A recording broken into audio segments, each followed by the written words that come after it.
And now you'll have to sit through 15 hours of my mayor's introduction. Right.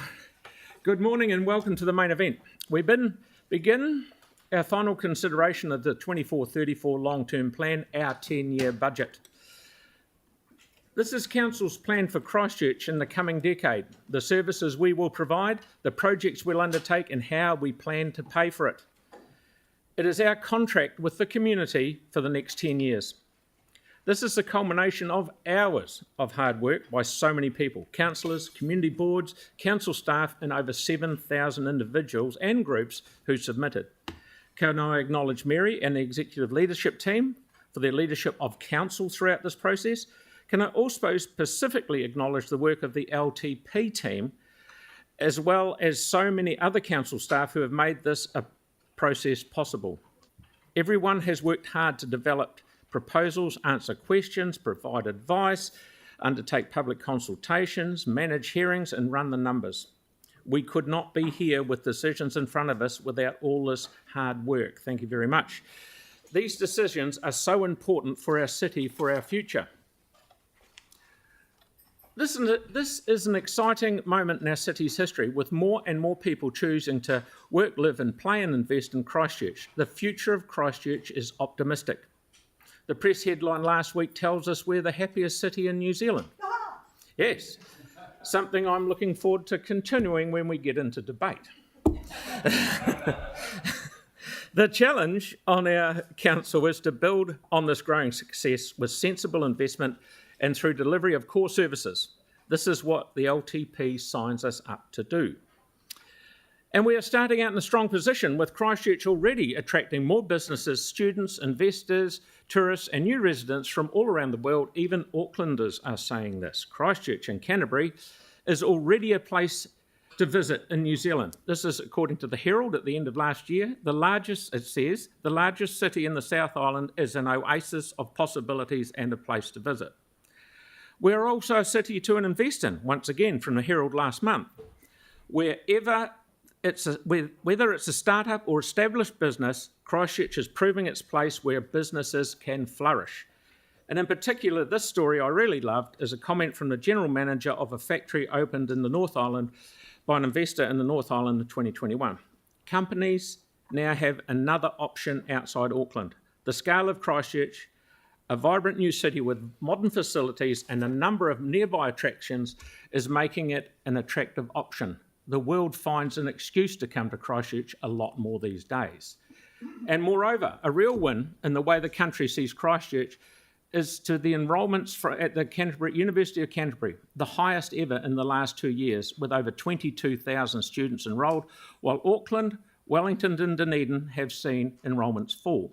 In fact, UC have told me just the other day that if they had 1,000 more beds, they would fill them straight away. This is very good news.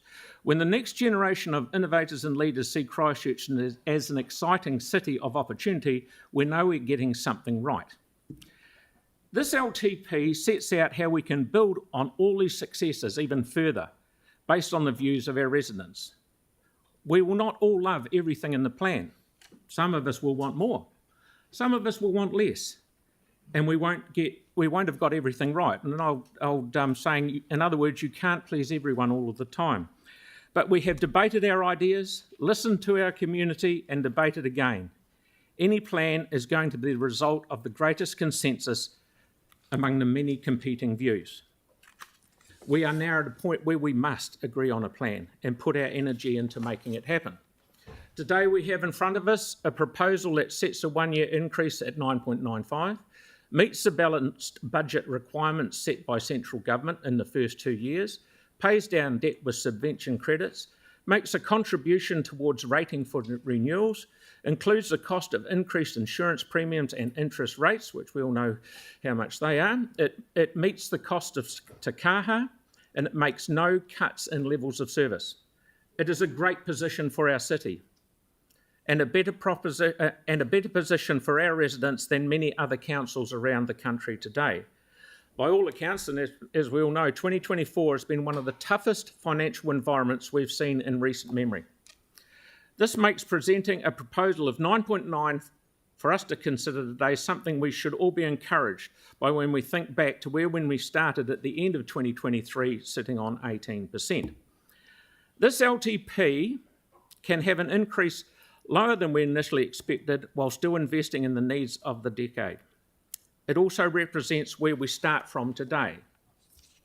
First, we will work on through the Mayor's recommendations included in the 9.95% increase, and then move to councillor amendments. The Mayor's recommendations have come from guidance given through our public workshops at the end of May and the start of June.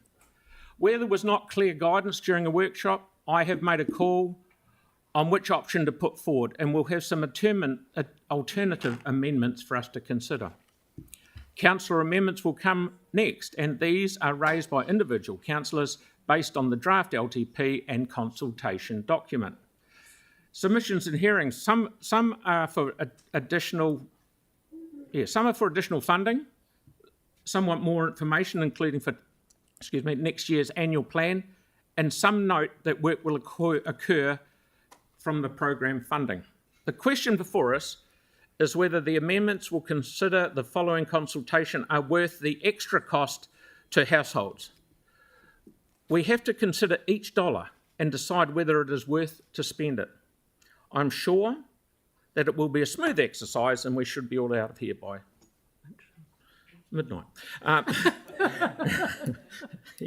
So I'll now ask Mary to talk of the work the team has done before we begin today by hearing an overview of our current position of proposals at 9.95%.